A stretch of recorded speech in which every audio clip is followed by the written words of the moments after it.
বাংলাদেশের ফুটবলে একটা আলাদা ইমেজ তৈরি হয়েছে। দেশের ফুটবল এই নবজাগরণে বাংলাদেশ ফুটবল ফেডারেশন বাফুফে এবার ফুটসলেও এগিয়ে নিতে চায়। স্বল্প আয়তন ও সময়ের এই খেলা এখন বিশ্বজুড়ে বেশ জনপ্রিয়।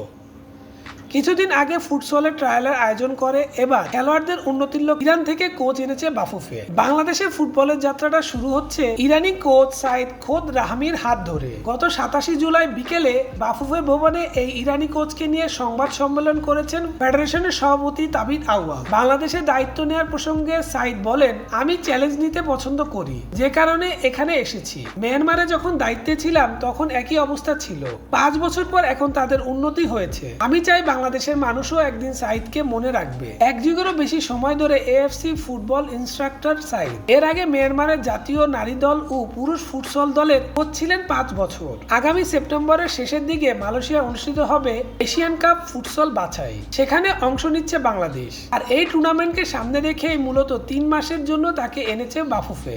বাফুফের সভাপতি তাবিত আউয়াল জানান, ফুটসলে একটা নতুন দিন, একটি নতুন জন্মের সৃষ্টি করতে যাচ্ছে বাংলাদেশ। কোচ নিয়োগের মাধ্যমে ফুটসলে এগিয়ে নেওয়ার ব্যাপারে আশাবাদী তিনি। বাফুফে সভাপতি বলেন, আমাদের প্রথম টুর্নামেন্ট হচ্ছে Asian qualification.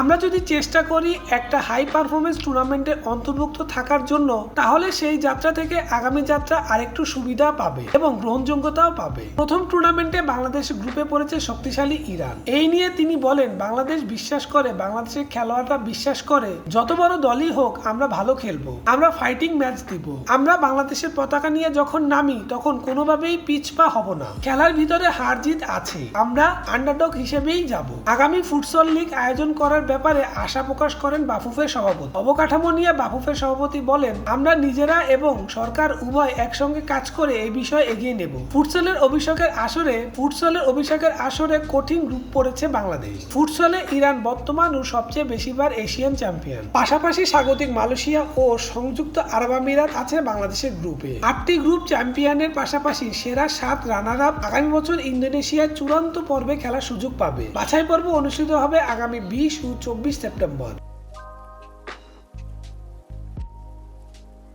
Please subscribe our channel to get more information about sports world.